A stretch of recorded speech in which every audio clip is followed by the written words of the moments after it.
All right. Well, good evening, everyone, and welcome to the talk show. My name is Tej, and I produce fishing and fishing-related content. And on Monday nights, we do a live stream talk show. If you're watching it after the fact, then it's more of a podcast for you.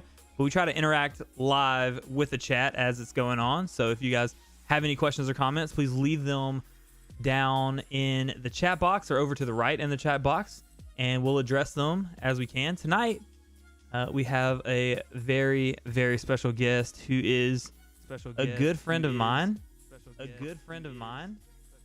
His name is Garret. Here we go. So Garret, What's going on? I think you've got me playing through some speakers because I can hear myself double. Okay. Let's figure this out real quick. Check. Can you still hear me? Work like that. Something. Can you hear me now? Hold on. Oh no. Why am I double? What about now? Can you? Are you? Oh, I know why. Hold on one second. I know why. Guys, I'm so sorry. I had my own stream pulled up. AL Baston, what's up, buddy? I saw that you got a new video up.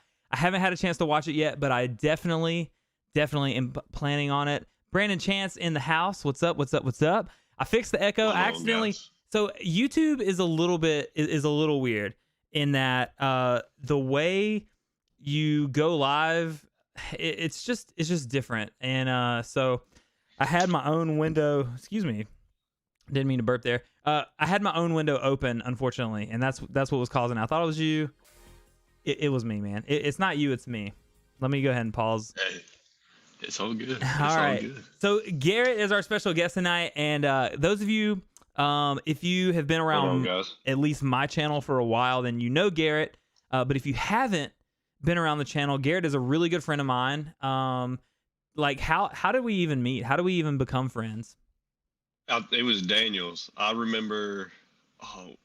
We met gaming, right? Yeah. I'm pretty sure our first game together. It was when I started playing. I want to say it was Sea of Thieves. It might actually. Yeah, I went through a Sea of Thieves phase.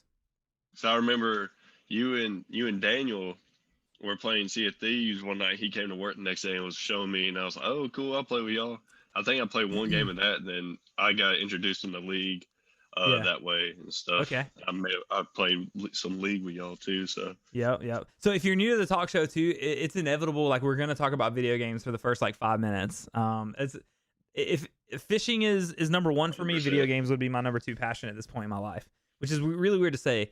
So we met through a mutual friend, Daniel, who I don't know if he's working or not, but he usually makes an appearance somewhere throughout the night. So when Daniel comes in, we'll make sure to give him props for connecting me and you together. But we also fish together. Like Garret knows, if I refer to Garret as Bird, is because that's his gamer tag, and that's what I've called him like since we became friends.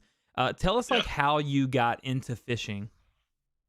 Getting into fishing. Well, my dad introduced it to me when I was young. Not to bring the light down or anything, but he passed away when I was 10. Okay. So it's a little bit of a different story because most people, they learn growing up with their dad fishing that way and all that. Which with me, I loved fishing. And then when he passed away, I loved it even more. So I didn't get it the traditional way, but I had to learn everything on my own. So growing up, I just learned from people telling me what to do, doing this, doing that. Then truly, I thank YouTube and honestly the Googans for like teaching me truly how to fish, because I started watching Justin Rackley was the first one, or Lake Fork guy. Yep. You don't know who Justin Rackley is.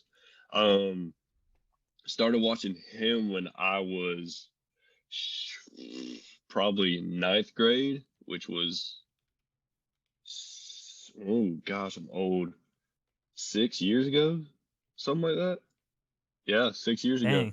So okay. I started watching him that long ago, and I kind of got introduced to lunkers with him too, and I kind of watched just them two for the majority of the time, and just that's one thing I truly enjoy about Justin is he truly especially back then, more so than just strictly content. He taught so much about fishing and stuff. Yeah. So I learned a lot of the ways I fish from him, and how to fish from him, and from YouTube, just looking up like, hey, how when to tell bass are bedding, how to tell when bass are on frog bite, blah blah blah, stuff like that. So truly, fishing for me not only came with me from early childhood, but it's kind of grown with me through, I guess, young adulthood and stuff. And I've learned pretty much on my own and with help of YouTube and YouTubers such as the Googans. So you said something that I want to talk about too. You said, your dad, when your dad passed away, you fell even more in love with fishing. Do you feel like close to your dad when you're out there on the water and you're reeling in a big one? Oh no, 100%. Yeah. So that's one thing I always tell everyone. Everyone's like, Garrett, well, like, how do you I know you don't catch them all the time. Like, there's no way you do. Like, why do you like fishing so much?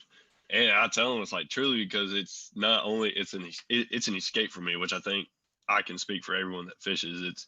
It's an escape from real life or IRL, whatever you want to call it, Yeah. reality.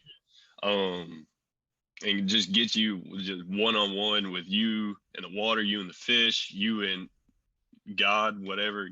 It gets you that one-on-one time. Yeah.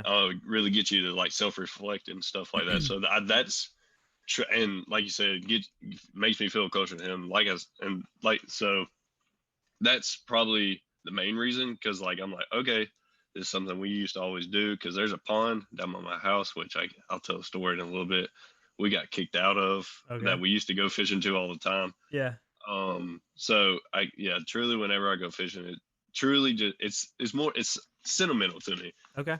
More than anything. So. And so I feel you. Like, my grandmother and I, this is kind of random, but my grandmother and I, when I was in high school, we would go bowling like 2 or 3 times a month on Saturdays. We would just go bowl a few games, and it's something that she did as she like when she was younger. And eventually I got to where I could outbowl her.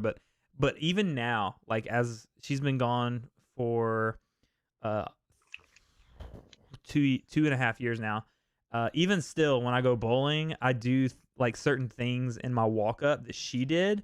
And it's weird how when someone you care about passes on, how you continue to follow like those same hobbies, and you just feel their presence in that moment. Yeah. Right. I mean, yeah. So Garret, if you guys can follow Garret on Instagram, I have his Instagram handle on his window down there. Now Garret, you have a YouTube channel, and is the video still there? It is still there. All right, it is still there. Let's talk about Garret as someone who has dabbled in content creating and has said to me recently that you've been inspired to potentially start recording again. Yeah, that's right. So what draws you to wanting to make videos and stuff? Truly, it being a dream.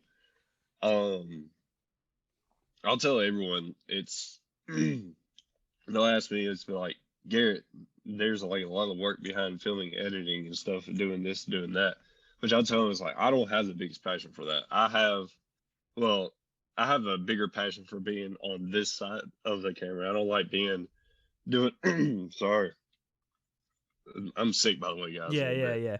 So Garret is actually with us tonight because he is sick, and so normally he would be at work. So,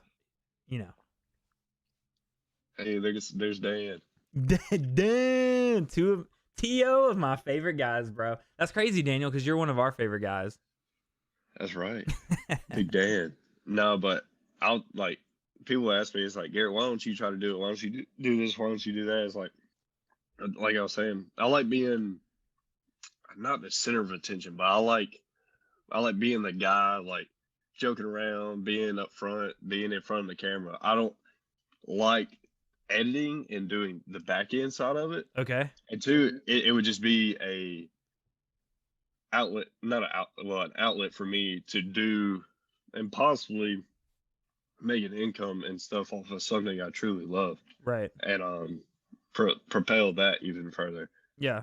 But honestly, I know that with editing and filming and all that, that just takes time. The more you learn, Yeah. the faster you get at it and stuff.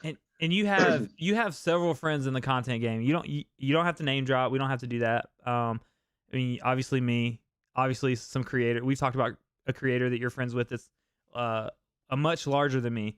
So I mean, you have people in your corner that can help you like figure that stuff out and start to navigate Oh the no, early stages. You know? no, 100%. Like as you know, I mean, we can name drop if we want. I don't think he'd mind. Uh, AO fishing. I grew up playing not grew up playing basketball with him. I was on the basketball team with him.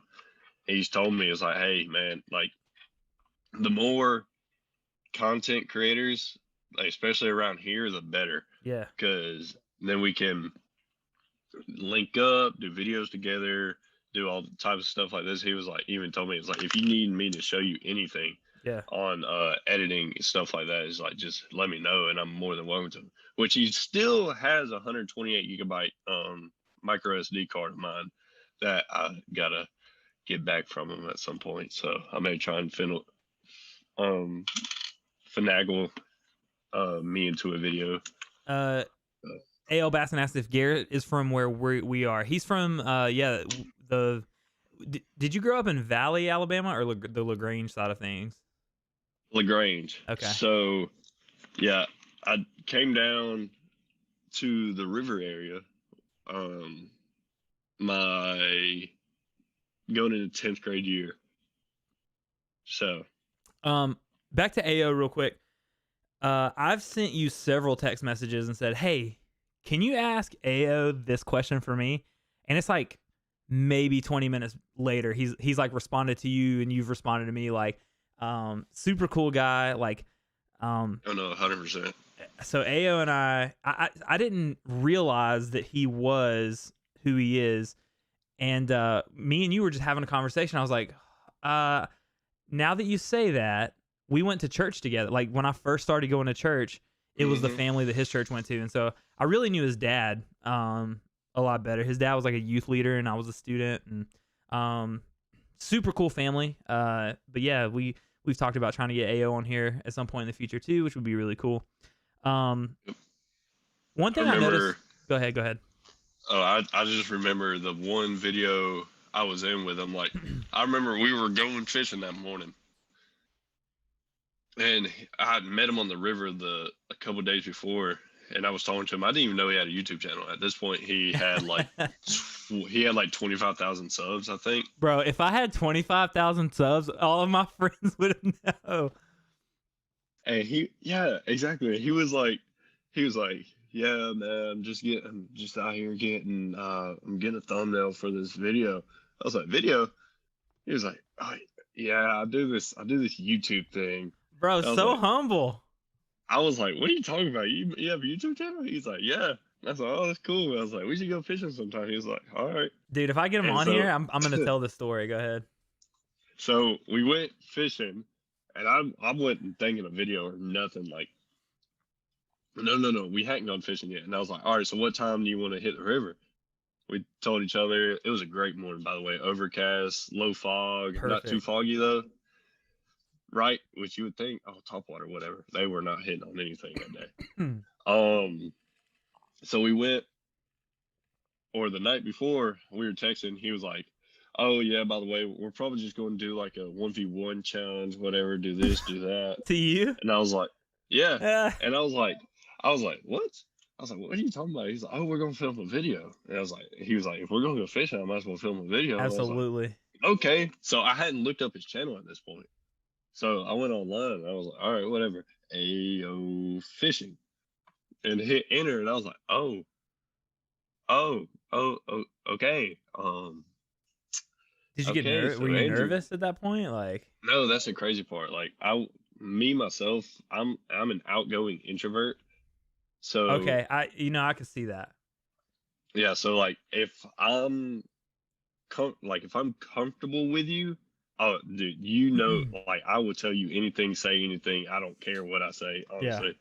But if I'm not comfortable with you, then I'm not gonna be that way. So me being comfortable with them, oh dude, we were out there joking around, cutting up, whatever. And I knew I was like, all right, well now I gotta kind of like try to make some content and stuff. So like the whole time I was like, like stuff that I normally say in my head when I'm fishing by myself, I was saying out loud, like just random weird stuff, which some of it didn't make the cut, thank the Lord, but no, some of it did, like me singing, like which I do outside my head, sadly, but. It's so funny. Like I found myself this week. I was wrapping up. First of all, my first sponsored video drops Wednesday. I cannot wait to drop that video and see what you guys think.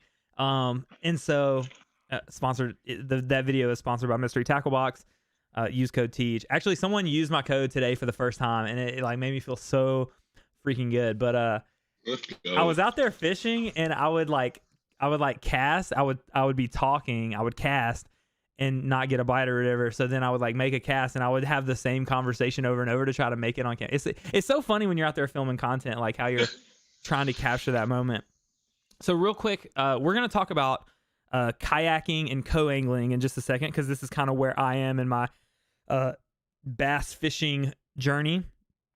But one more question for you about content, because as someone who is trying to get, hey, it's my boy Lamar coming through in the chat. What's up, buddy? Before we talk about before we talk about kayaking and then co-angling, as mostly, how do I phrase this? You are currently a consumer yeah, of content. What are you looking for when you watch fishing content on YouTube? I don't really know. It's truly, like, obviously clickbait has a lot to do with it. Like, okay, so you get sucked into clickbait. Sometimes I'm not a big challenge guy. I like so John B. Have you watched John B. and Alex Perrick's like recent videos on John B.'s channel where they've been like going in tournaments and stuff? Yeah, absolutely. Tournament videos are what I like, just because that's the type of fishing that I really enjoy. Okay, same. But same thing with like Lojo and Norms and all those channels. Like I do enjoy the goofy, quirky side of the like fishing stuff too, just to like lighten the mood and stuff. Okay. That way you're not always like, ooh, what's gonna happen next? You can let up and laugh and stuff at them. So let's ask the chat too, guys. Do you guys prefer the tournament side of YouTube fishing videos, or do you prefer the challenge oriented fishing videos? Or maybe there's a genre out there of fishing that we don't know about, like maybe you really only enjoy instructional videos or something like that. But if you want to leave in the chat maybe what you guys are watching on YouTube or what draws you into a video, it's really beneficial for us. For me as a creator, and Garrett as someone who is getting back into creating, it definitely helps us. David Clement says tournaments. Same. I can't wait to fish a tournament with you. Daniel says neither. I don't know why I'm here. You know why you're here, buddy, because you're obligated. And A.O. Basson says it depends on what type of mood I'm in. I feel that. I think me too. Sometimes I'll see like a tournament video, and I'll wait to watch that when I know I can give it more attention, but I'll watch the clickbaity videos when I know that I can kind of just watch it in the background. Coot says tournaments for sure. Coot's a big tournament guy. Also has thought about getting into the content game. I know he's definitely on Instagram. But when he starts making videos, I know he's like, if I have a question about fishing, I'm texting David Clements and I'm texting Coot Landreth. Like, those two dudes just know everything. In my book, they know everything. And they're probably both saying, oh man, we got so much to learn. But to me, they know everything. Josh London says, I only watch fishing talk shows. Lucky me, Josh London. Lucky me. Brandon says, I like the pressure and intensity that comes with tourney videos.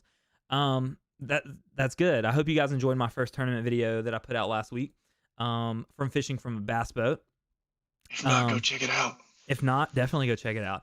I'm actually fishing another tournament as a co-angler this Saturday. I joined a bass club.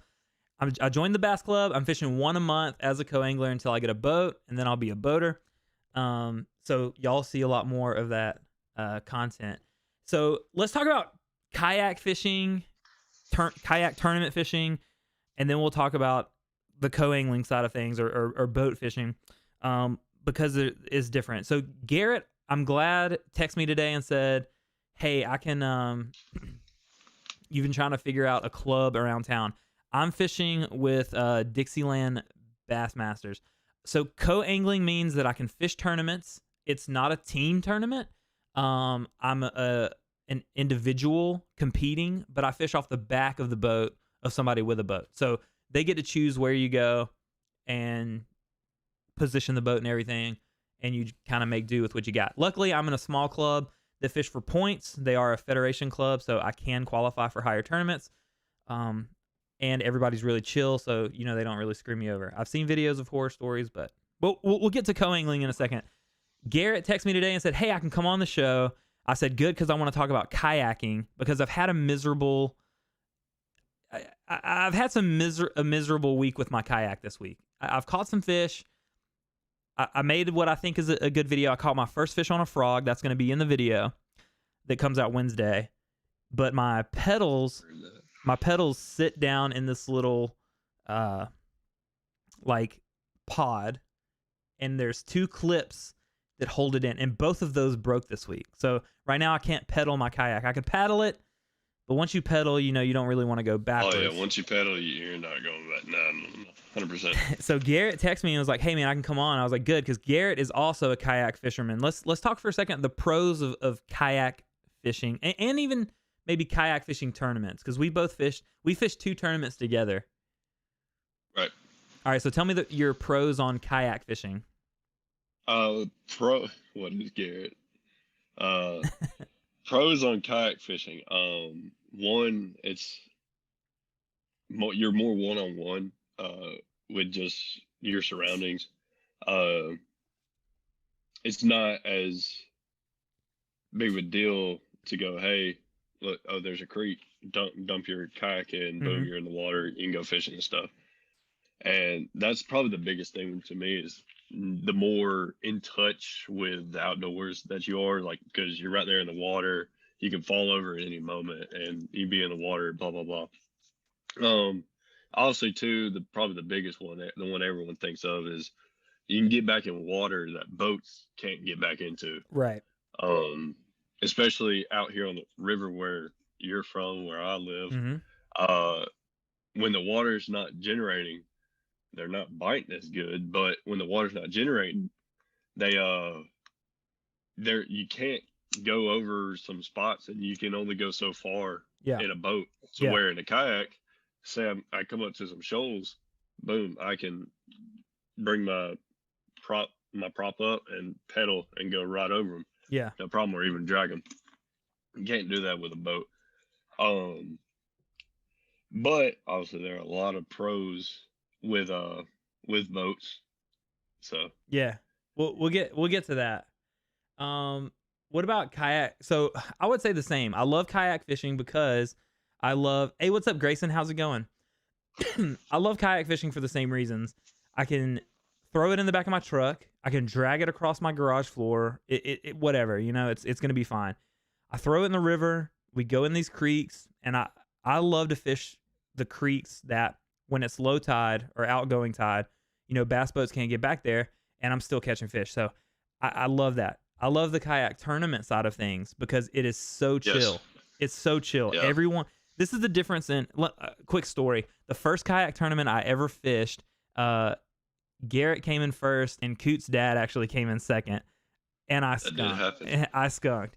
So the story, if you haven't seen that video, is I actually talked to Coot that day, and I said, or he was saying like, hey, this is where my dad's gonna put in, and it's gonna have fish. Garrett the morning of said, hey, I think I'm gonna go put in on the same area. You're welcome to join me. And I said, well, I caught a fish here yesterday. I'm just going to go with what I know. And, just got in my head. I didn't want to make a move. Garrett ends up winning the thing. I don't catch a single fish. And we were both fishing the Slim Shake worms. Yeah. But kayak tournaments are great because they're chill. Everyone's nice. Like you're at the weigh-in, you measure your fish in a kayak tournament. But we were at the weigh-in where they were going to announce the winners and everything. And everybody's kind of talking like, hey, how'd you do? What'd you use? Would they come on? Like everything. Like was just wide open. Whereas I think boat tournaments kind of get a bad rap because if you're in like with the wrong crowd, fortunately the bass club that I joined is not like this. Everybody's like got a stick up their butt, like they think they're KVD or something. That's Mm-hmm. Has that been your experience too? I've had well, back to that tournament. Okay. I actually only beat your dad by half an inch in a Dang. fish, and we got swapped around at first. So he was supposed to he got told he won, but I was like, no, I had that half inch, whatever, blah Yeah. blah. I got resolved, whatever.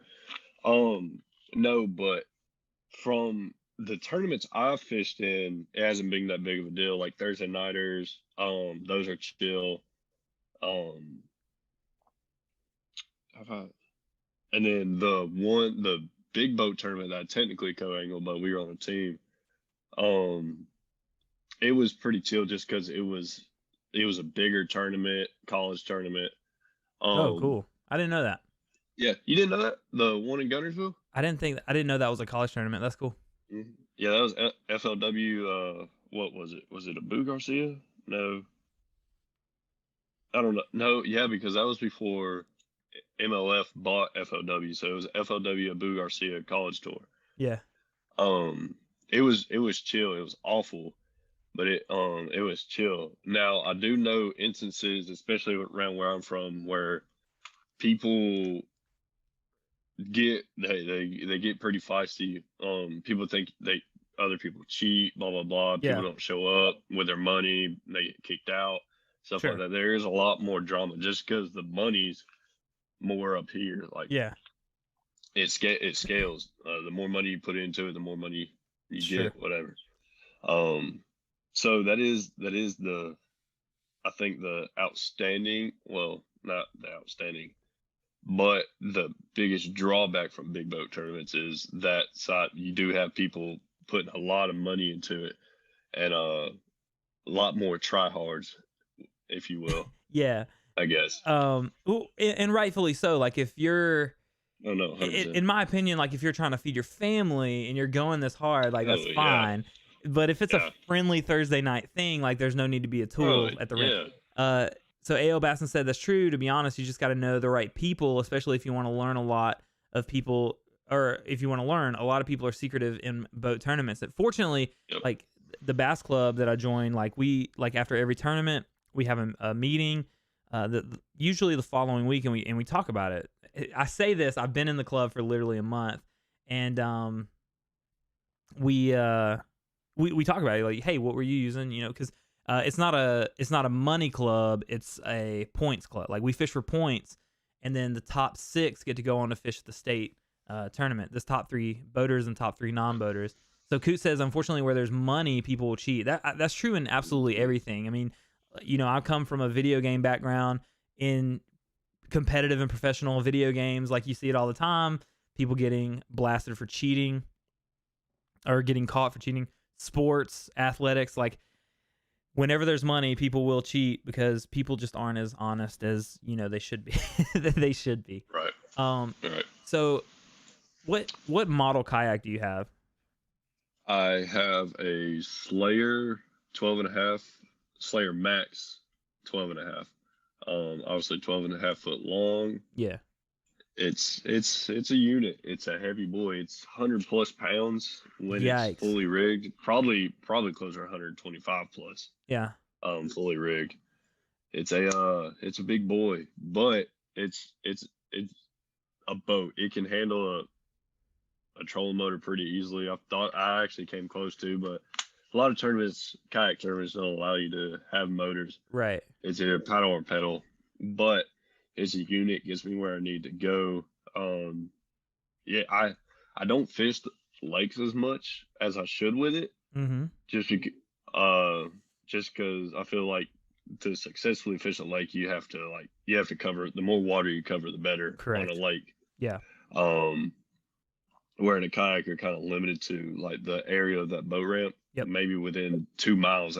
2 miles is stretching it. Yeah. But at most 2 miles. But yeah, it gets me where I need to go. It gets me going pretty fast. handles rough water pretty well. So yeah. Let me say, hey, Alicia, what's up? I see you, girl. With co-angling, you could get backboated so horribly. Fortunately for me, I haven't experienced Yeah. that yet, but I have been really, like I'm Uh-oh. in my mind, I stay a non-boater or co-angler with a bass club until I get a boat, and then try to fish bigger tournaments as a boater, because that very reason. Like I'm this. You guys know me as a content creator and public speaker and all this stuff, but really, when it comes to like meeting new people, like I get nervous. So like I'm paired up with some random dude. What if he's a total jerk? Dan, you can go ahead and ask your question, and we'll answer it.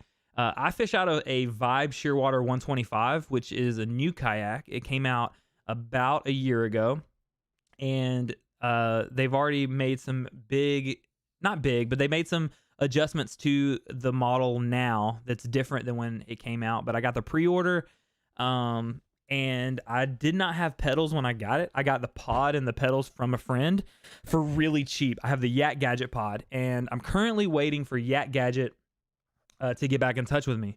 I'm in a Vibe Shearwater 125 owners group, and the founder of Yak Gadget said, "Hey man, I see that you have these old levers. Send me a DM, and I'll take care of you." So I sent him a DM. What's up? A day goes by, nothing. Another day goes by, nothing. So I sent Yak Gadget their help email account an email. I said, "Hey, John told me to PM him. I didn't know if this would be better or worse if I, just send you guys a message or anything." And that was, let's see, today is Monday, so about 5 days ago. So, I know the weekend was in there, so if I don't hear anything by like the end of the week, like I'm gonna be really upset. So I feel like kayak fishing, and you boaters will probably say it's the same with boating. Like you hear all the things about owning the best day of owning a boat is the day you sell it, or something like that. Like something's always going on. But I feel like with the kayak, at least with mine, there's literally something always going on. Like there's the pedals are breaking, the rudder's not deploying, my center like pod thing from the factory was warped. Like it's getting frustrating. And so you look at all this stuff and it's like, man, I really just wish I had a boat.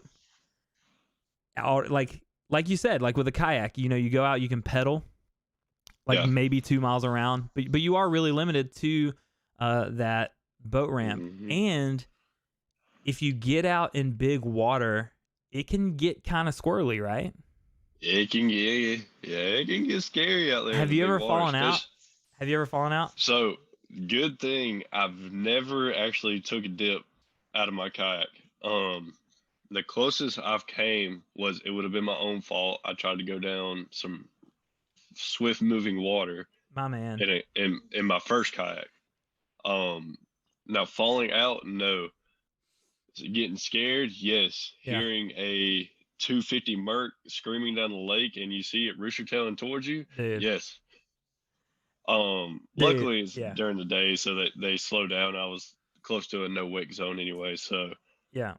They were slowing down anyway, but still hearing one ripping and then looking over, it's like, oh hey, it's coming towards me. It's a little intimidating. Me and Jeremy have been out on the river and got buzzed by a bass boat. Pretty close, like not close enough where I thought they were gonna hit me, but close enough where I thought their wake might throw us out of. He's in a little John boat, might throw us out.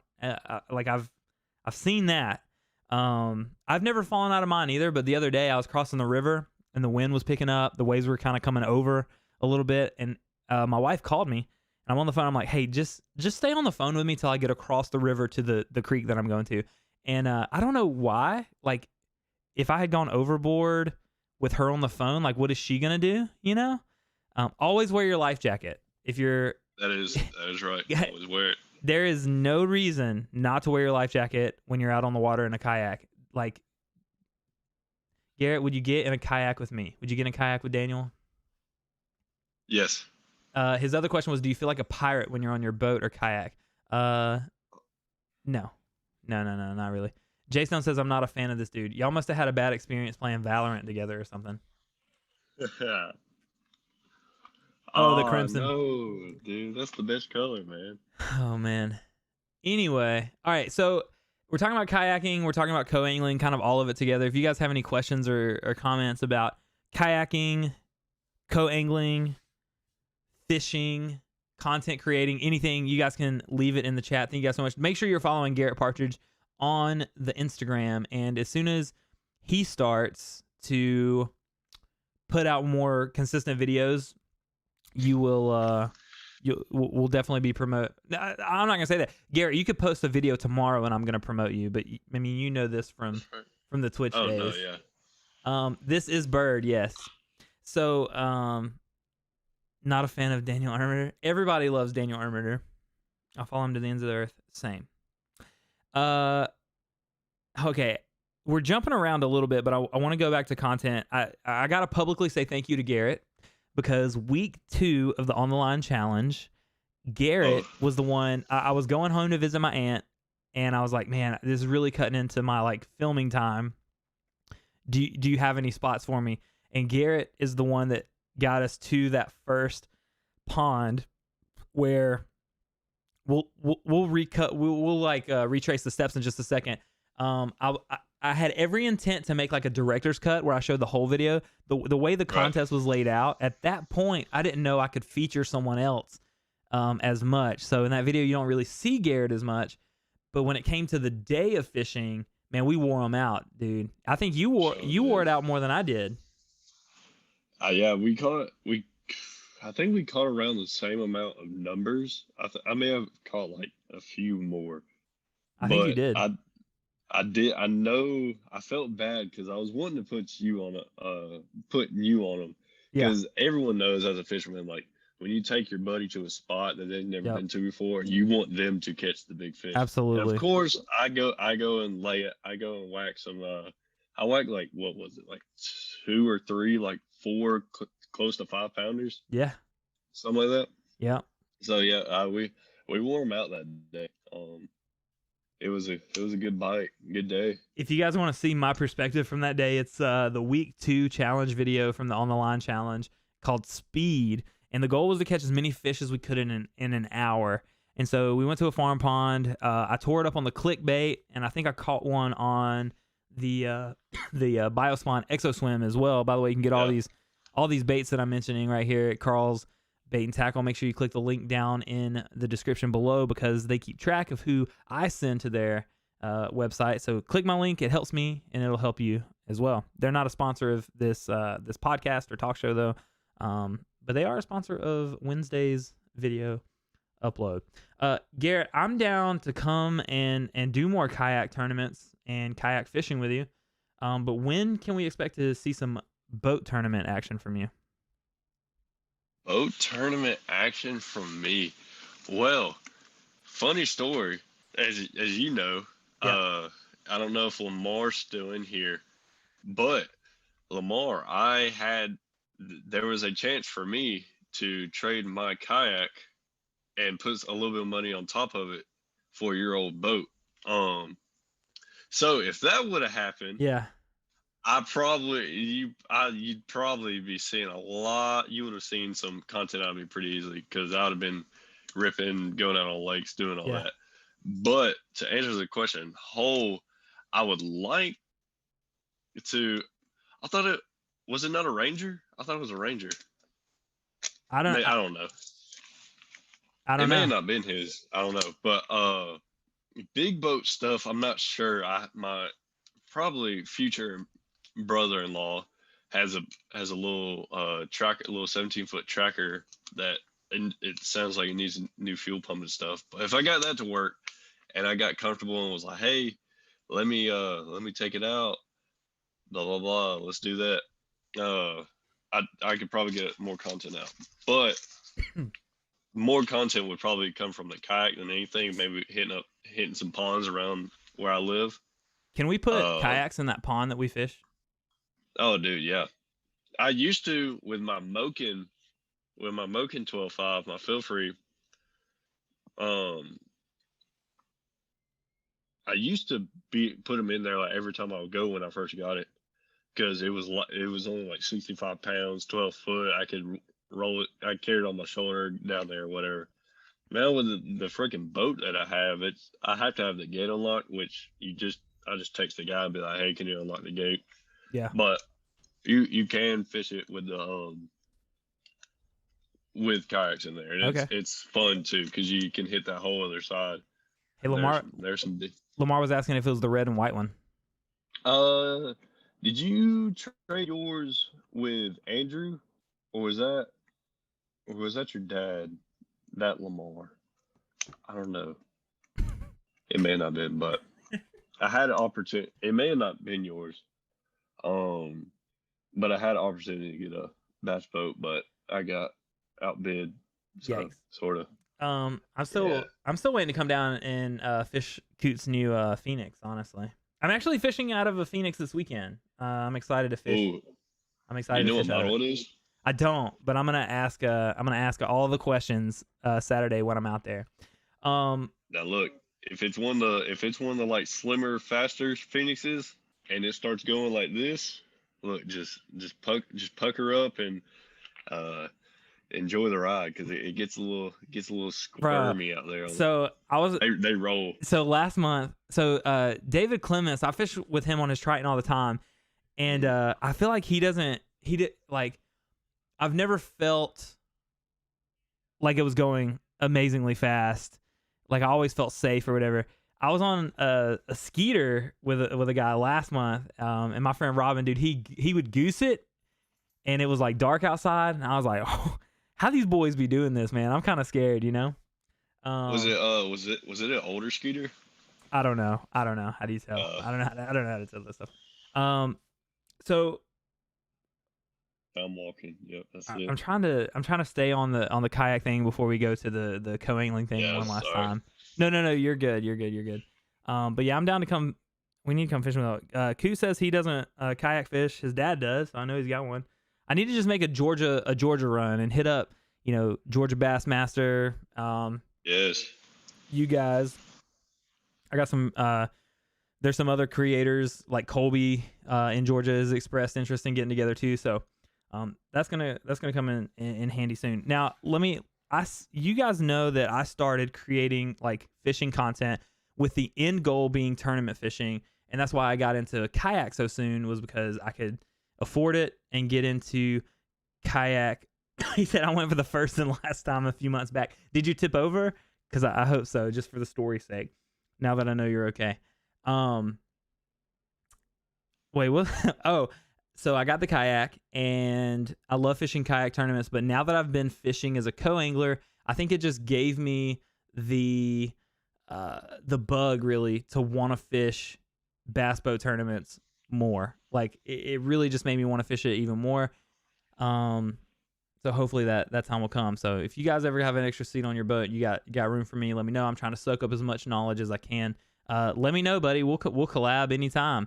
Well, not anytime, but I know your schedule is a lot more strict than mine. So A.L. Basson from Alabama, serving the military and stationed here in Charleston. Let me say, from my experience co-angling for the very first time, I also feel like I need to clarify. I didn't feel unsafe on my friend's Robin's boat at any time. I was just blown away at how freaking fast we were going down the river. I'm scatterbrained today. Let me tell you the one thing that I've learned. If you're getting into, I'm trying to learn as much as I can. And so as a co-angler, you can't take as much gear as you can if it was your boat or your kayak, right? Like you got to be respectful of the boater space and stuff. And so you'll watch my video, and I'll say in the conclusion of my tournament video that one thing that I needed to learn was how to get fish out of a live well, because when it's full of water and you're trying to reach in and grab fish like over the back, which I hadn't done ever until this, and they start flying around, and you're just like, I don't really want to get finned here, like I was nervous, and I know some of you guys are probably like, they're not gonna hurt you, you're a grown man, right? Grab them by the lip. First of all, I couldn't grab them by the lip. I freaking tried. Hurt. They were flipping out. But I did it. My buddy helped me get them out of the live well, and then I took them out of the bag onto onto the thing to weigh them. I took them down to the water. I grabbed them out of the bag and put them out. It's no big deal grabbing them, but you grab and pinch the gill plate and it stuns them. Whenever people use the word stun, I just think about Stone Cold Steve Austin. So I got to where I could grab them over the back. But look, I just went and picked this up, and are co-anglers allowed to use cold tags? Because I just went and picked these bad boys up so that I can get my fish out of the live well a lot easier. Now that's not the right thing. The right thing to say is, yeah, I just picked these guys up because I can cull a lot faster when I'm out there. But the truth is, I got these purely to help me get fish out of the live well. And so Coot says, yeah, they are. That I didn't know that, so that's good to know. Because that's gonna make my life exponentially easier. The cold tags are nice, especially when you do get to coal. Oh, boom! Look, tag 3 is the smallest. Boom, get them out of here. Yeah. Tag that one, then you know which one's your next smallest and stuff. But so I was torn between these. Coot, you probably know better than me. I was torn between these Rapala ones that have the floaties on them and the little grippies, and the TH Marine, but I didn't feel like I wanted to drop 60 something bucks on them as a co-angler. But when I do get a boat, I could see myself getting a nicer set or whatever. But I don't know if anybody's ever used these and has any experience with them, but if you do, hopefully it was good. Is there a place that goals to go? Oh, ooh, that's a good question. I like that question. The touchscreen. So it's funny. All right, so I'll answer Alicia's question 1 second. Q said the Rapala touchscreen scales are the next best thing you can buy for that. That's funny because I saw it, or actually my wife saw it, and she was like, touchscreen scale? And I was like, I don't think I need that yet. That's the scale that I have. So do you remember seeing it? Yeah. So I said it was overkill in the store, but now I'm thinking, now that Coot says that, I'm thinking, can you keep track with what number is what weight? Get out. So you have a 1 through 8 on the scale. Okay. And you can lock it in each like, say my first fish, I'm gonna lock it in 1. Let's say it's 6.5, whatever, which is whatever. Not gonna catch that. Lock it in, boom, blah blah blah. You get 8 in there. Or let's say you just want 5. You keep 5 in there, and then it comes with cold tags in it. So it comes with 5 cold tags. Mm-hmm. So 1 through 5, and then you just go in there, see which one is which, take it out, put the new best weight in, put that cold tag in, and then boom. 8. It says 8-piece culling system. So yeah, probably like. Oh, maybe. Holy cow! All right, well, hey, you guys taught me something. So let's get back to Alicia's question because I think it was a really good question. I like that question. Yeah. Amber was just asking for a clarification. If you caught a bigger one, could you delete the less one? If you guys aren't yes, because we have to remember there's a lot of people in the chat that aren't necessarily competitive anglers or anglers at all. So when we say cull, that means we catch a bigger fish than our smallest one and we throw it back. So that kind of is like deleting the lowest weight out of the system. So yeah, you can do that. So Alicia asked this question, and I'd love to hear Coot answer this as well in the chat. And anybody else in the chat that are anglers, AL Bassing, David Clements, if you're still out there. Is there a place that might be goals to go fishing? To say this is like my dream place to go and fish. I'll let you go first. Your answer, TJ. Oh, you want me to go first? Yeah, I want you to go first. All right, so I would say Gunnersville, but technically I've already been to Gunnersville, but Gunnersville on my own boat. But since I've technically been to Gunnersville, it was awesome, by the way. Probably one of the most beautiful places I've ever been.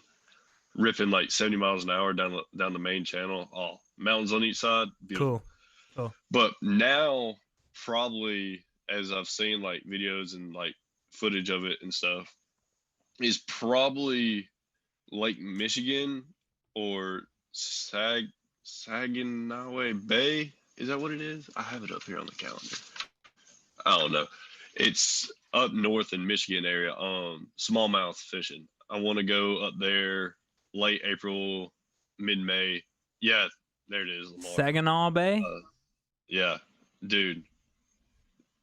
When I tell you, like, up there, well, anywhere up north, or even like shoot St. Lawrence up there, go up there and just like absolutely rip on them in the spawn. That Okay. like catch 100+ smallmouth in a day. That's truly what I want to. That's my dream. Like, yeah, St. Lawrence. Uh, David Clements said Lake Champlain.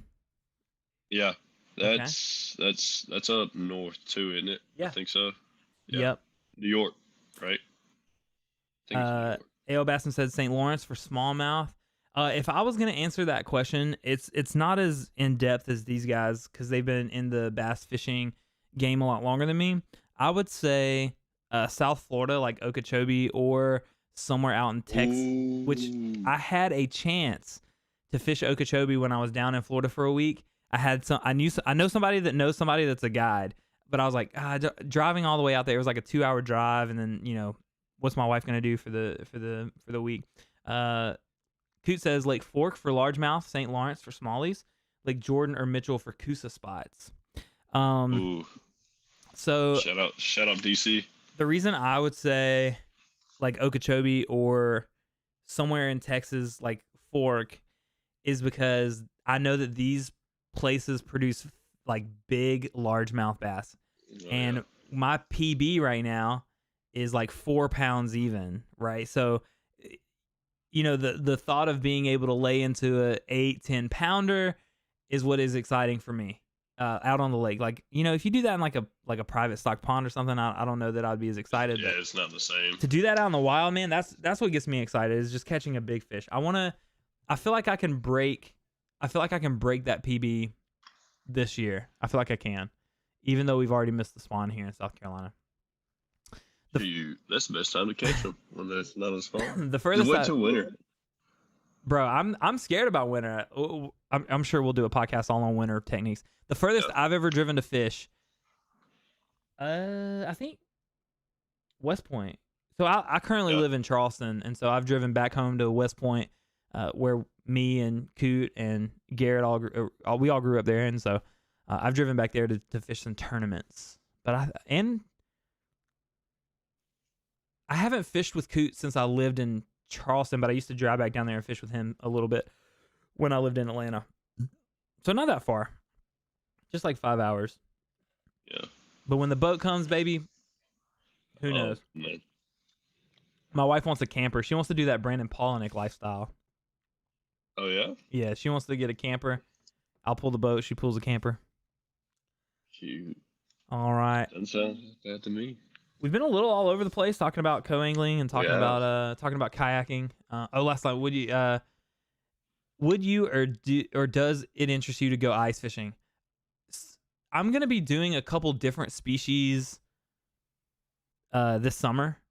Other than largemouth bass, there are smallmouth here in South Carolina, but they're in like the upstate. I would be willing to go ice fishing for the experience and the video and the content. I don't know that I would enjoy it like long term though, I'm from the South, man. I don't like the cold. What about you? Yeah. Lisa said it. No. I hate, like, I love, like, get this, I love fishing in the winter. Like, at this past year, especially with the kayak that I have, or that I have, has made getting out on the water in the cold, like, somewhat enjoyable. You have to layer up, but I fell in love with fishing in the winter, and like fishing early or late winter, early winter. But ice fishing, So ice fishing too, like you'll go out on a lake and like drill a hole. I don't know, man. If you fall in, dude, you're just dead, right? Like, yeah, that's why a lot of places, like, you're not gonna fall through that thick of ice. Most of the time, the ice is like that thick, and you're not gonna fall through that.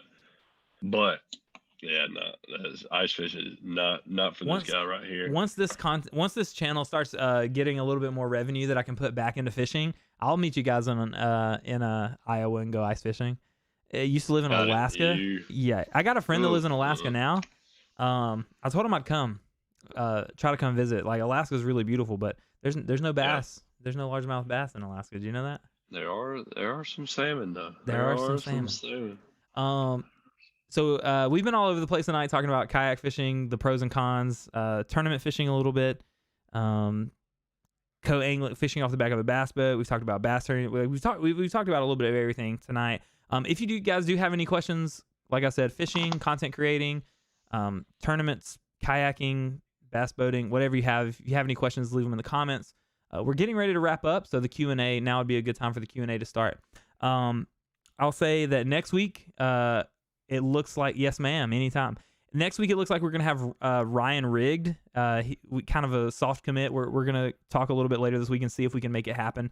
Ryan was a fellow competitor in the on the line contest, killing it out in Texas. They do a lot of urban fishing, which we don't have around here. Yeah, that's not that big of a thing around here. It's not. I wish it was. I do. It's not really urban, but I do want to hit up the place where old Ao goes, which I don't know if you can tell what it is from his videos. The park place. I don't think I know. Ends with garden or gardens. Oh, okay. Yeah, I know exactly where that is. Yeah. Okay. I want to go there because apparently they open it up to where you just pay like $10 and you go and fish in there. Bro, let's look into it. That's not really urban, but yeah, there's some donkeys. Hey, if you're in the South and you like Christmas lights, you know the spot. Oh, you know the spot. Yeah. I got some cool ideas for videos coming out too. This week, remember guys, Wednesday is my video drop day. It'll be my first sponsored video, sponsored by Mystery Tackle Box. Really excited about that one. Let's make a trip. Let's do it, man. I feel like, we both live here. We both enjoy fishing. We need to make something happen. Anyway, Garrett, you got anything else, buddy? I got a question for you. Not to slander this company or anything. Oh my God. But I'm scared if now. you were to change kayaks, okay. what company would you go to, or not even what company would you go to? Why not Vibe? All right, so Vibe kayaks drew me in because they kind of have this really cool, I hate to say it, but they have this cool vibe about them, right? Like, they're cool. They're from Georgia. I love Georgia. But one of the things that ticked me off the most was when they said the Galaxy Shearwater is the pre-order exclusive color. So I ordered a Galaxy one. And then less than a year later, they said, we are going to release every kayak in our line in Galaxy, including the Shearwater, which meant that they kind of lied about it. And I know to some people it's just a color, but to me it was the principle of the thing. I literally ordered that color because I was told that it was a pre-order exclusive, and in my head I'm thinking resale value because I'm in the future I'm going to get a boat. So that there were I was actually talking to Digital Wells, who will be in the chat occasionally, about it, and he was saying, there's not a whole lot of big things that happened with the Shearwater. Overall, it's a good kayak for the money that you spent. It is. But if you go to the forums, you'll see that it's always like, especially when it first came out, there was always something. Rudder mods. They didn't ship the right foot pedals with it when it came. We actually didn't get those until 8 months later. Leaking, cracks, like all kinds of stuff. I've been fortunate. I haven't had any major malfunctions with mine, other than now my pedal thing, but that's actually from Yak Gadget, not from Vibe. Although the little half moon things that they have that hold your pod in were crap from the get-go, so you had to reinforce those. I actually replaced those with the Yak Hobby ones. I just feel like with the Vibe Shearwater, it's literally always something going on. Right. And then the fact that they lied to us about the Shearwater color, kind of watching a little bit from the outside of how they relate to creators and stuff, I haven't really been a big fan. So if I were to go to another kayak company, I think it would be Old Town, because I love their pedal system. I know they do have a model that has a trolling motor in it, but I'm one of the people that think if you have a trolling motor, you might as well have a boat. And if I'm going to spend $3,200, I might as well get a John boat with a motor. Right. So probably a pedal drive, Old Town, or yeah, that would be it. Because I don't think I would spend the money on a Hobie. Right. That's what's up. Yeah, I know. Obviously, you've expressed that to me about the vibe. Nothing against the company Yeah. or whatever. No, they're probably really But cool. yeah, I think they make for the price their boats. I think they make a really good boat. Yeah. Honestly, obviously, it doesn't happen with everyone, but like you said, a lot of people talk about the problems with them and stuff. Mm-hmm. But I just yeah. I would say that too. Like, for the price, what you get is more than what you're gonna get from another. Like, the Bonafide SS127. Oh, dude, that's a great Bro, it's a killer boat. money for it. Listen, I was between the Shearwater and that, and the Bonafide was like $400 or $500 more, and you can't put pedals in it, right? Like, Right. so for what you pay with the Vibe, you definitely get more value for your dollar, but there's always going to be some issues that come along with that. But Right. I gotta say, overall, dude, my experience with the Shearwater has been good. I'm sure Vibe is great. I don't know. I would never say anything negative about like the company, but I've tried to hashtag. I've tried to tag them. They don't really seem very responsive to creators. And I'm not asking for a sponsorship or anything like that. I was just like, hey, maybe they'll share my post. But I have another friend who got the same Shearwater, same color, pre-order, everything as I did, and kind of noticed the same thing. And he's jumped ship to Hobie now. He doesn't. He still has a Shearwater. Big but, money. Heard that. Yeah, I ain't. But I always saw kayaking as the step between bank fishing and bass boat fishing. Oh, it is. So I'll probably ride out the Vibe until I do get a boat.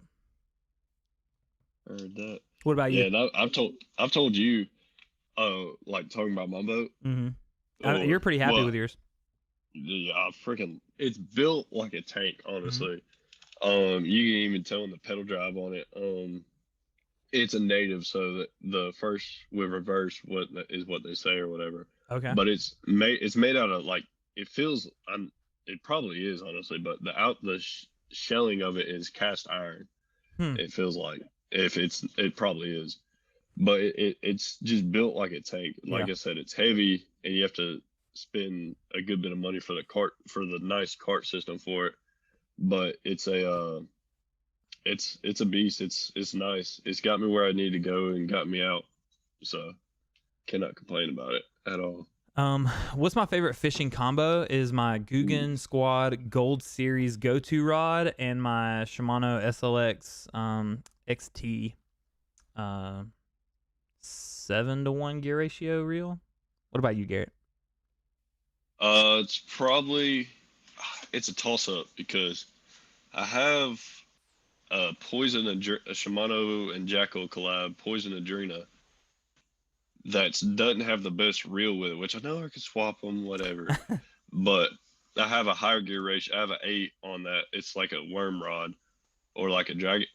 That's what I won the tournament, that kayak tournament on. Cool. Was that combo, just dragging worms. Mm-hmm. But I'm a big jig guy, so it's true. I've seen you kill it on a jig. I do like the jig. It's probably my 7.5 heavy Zodius, the old model Zodius with the 2020 model Metanium on it. Okay. It's probably my favorite, just because jig fishing's my favorite to do. Okay. The Guggen go-to is a 7-foot. Is it medium heavy? I think. Yeah. Which 7 feet, like fishing from a kayak, I like like the 7-foot because even standing up. Do I have a specific line company or do I stick to whatever? I use okay, so I use Guggen monofilament on my finesse, and I use the Suffix braid on my casting stuff. I'm looking up what I use. What is it? Okay, I use Super FC Sniper by Sunline for the most part. Okay. I'm trying to for my fluoro stuff. Mono, I don't really care about, honestly. So I Um, use the Guggen mono. I'm trying to find it on Shop Carl's, because I'm a Carl's Club member. If you're a Carl's Club member, you can save up to 30% on all your tackle, plus free shipping for an entire year. Highly recommend it. I mean, it more than pays for itself every year. So it's a $874 for Carl's Club members. So I'll always order my mono from there. I don't currently use fluoro. I used it once, but I'm about to try it. We'll probably do a whole episode on this. I'm about to try to get into crankbait fishing, so I know I need to get some fluoro. oh well, it depends. Like you said, it depend, or we'll get into it. Yeah. I like throwing mine. I like throwing mine unless it's square bill. I like throwing mine on mono. Is it suffix or suffix braid is what I use. And the reason I think it's suffix. Yeah. Anyway, I'm an English major. Trust me. And the reason I use that is because I used the Guggen braid for a while, and I like it, and I would still use it. But I got this at Bass Pro one time because I was in a bind and needed line that day. I couldn't wait to order it, and it just casts so smooth for me. You can't catch a single fish on a crankbait. I caught a fish. If you go and watch my week 3 on the line challenge video, I catch fish on a Guggen clutch that I custom. It was actually the mini clutch that I custom painted. That's the only crankbait fish I've ever caught, but I want to be proficient with it. All right, we're sitting in 9:07. We kind of need to wrap it up. We like to stay like right around an hour, if that's okay with you, Garrett. You got any last thoughts, man? No, I really just like you were saying earlier, need to get into it, need to make videos and stuff, because like you said, I made the one.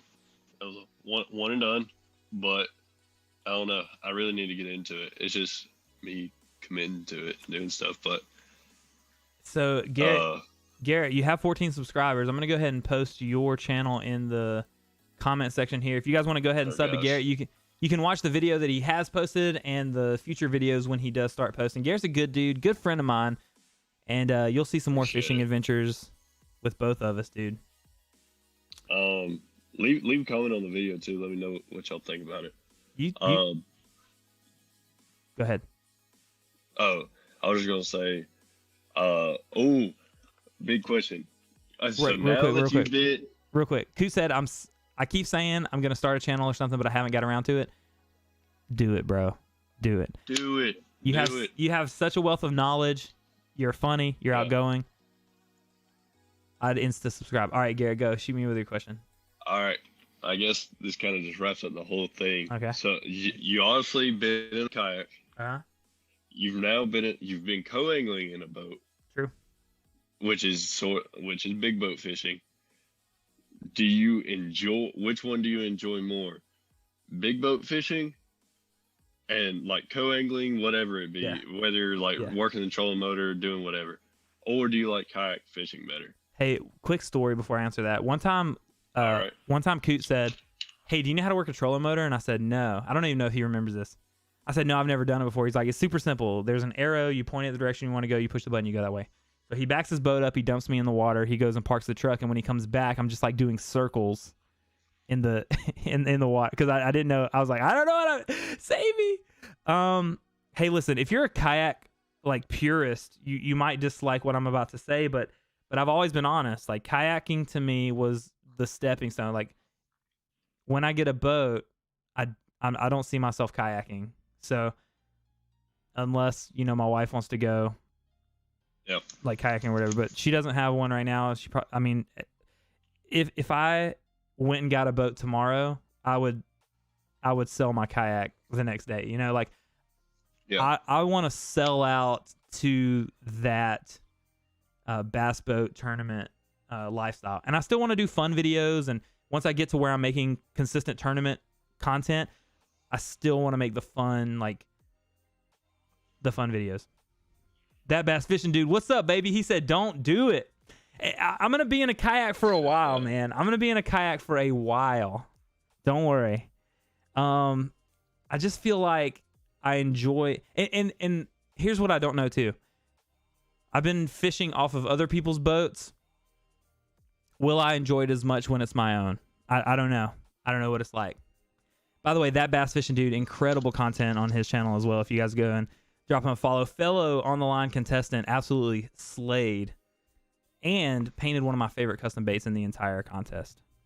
Heard that. Hey, shout out that bass fishing dude. I think I've been following you for a while on what's it called, on socials. I've watched some of your videos for a while. It's pretty good stuff, my man. Out there in Texas doing it big. He said, dude, all the Texas guys, man, it's like a club that I can't get into. It is a club. We don't have that here in the South. He said boats are logistical nightmares for FYI. And dude, I hear that. I absolutely hear that all the time. People saying like things that go wrong on boats. Break out another 1,000. And so, all right, so worst case scenario, y'all, my kayak, the clamps for my pedal system, worst case scenario, if I had to buy a whole new like pod for my pedals, it would cost me like $160. Don't want to spend that. I hope they send me a free one. But if they don't, it's like $160. It's a lot less money to upkeep a kayak for sure. And gas. I don't pay anything for gas. Yeah. What's up, Ghost Grim? Good to see you, man. Keep a boat with warranty. Do you buy the extended warranty? Are you an extended warranty guy? We've been trying to reach you about your boat's extended warranty. Yeah, I was about to say it. Yeah. By the way, that bass fishing dude also on Instagram does an Instagram live on Wednesday nights. Super informative. That guy definitely knows his stuff, and it's killer. I love watching that when I can. Where we at? It's 9:12. We probably got time for like one more question if one comes through before we head off. We've been live for an hour 12. Yeah. We got time for one more question if you guys got one. I love the Texas dudes, man. They're always. Oh no, yeah, they're awesome, man. They're killing it, dude. And the thing about the guys out in Texas is they're always slaying on swim baits. They're like every one of them is always posting about these dope swim baits that they're getting and that they're catching fish on. And I'm just over here in South Carolina, like I don't even know how to throw that thing. You talking about like the big swim baits, like giant swim baits? Those like Citizen swim baits and stuff. Yeah, I haven't thrown any. I need to. I was going to take my kayak down to Eufaula one time, but I ended up going with a buddy on his boat.